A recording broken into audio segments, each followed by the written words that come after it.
புதுச்சேரி சிறப்பு தீவிர திருத்த இறுதி வாக்காளர் பட்டியல் வெளியீடு. இறுதி வாக்காளர் பட்டியலை வெளியிட்டார் புதுச்சேரி மாவட்ட தேர்தல் அதிகாரி குலோத்துங்கன். காரைக்கால் உட்பட புதுச்சேரியின் மொத்த வாக்காளர்கள் 9,44,421. எஸ்ஐஆருக்கு பிறகு இறுதியாக நீக்கப்பட்ட வாக்காளர்கள் 16,619. மொத்தமுள்ள 30 தொகுதிகளில் மொத்த வாக்காளர்கள் 9,44,421.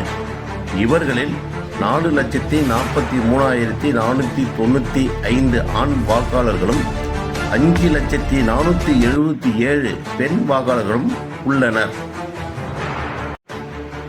இதில் அதிகபட்சமாக வில்லியனூரில் 42,679 வாக்காளர்களும், குறைந்தபட்சமாக ராஜ்பவனில் 20,942 வாக்காளர்களும் உள்ளனர்.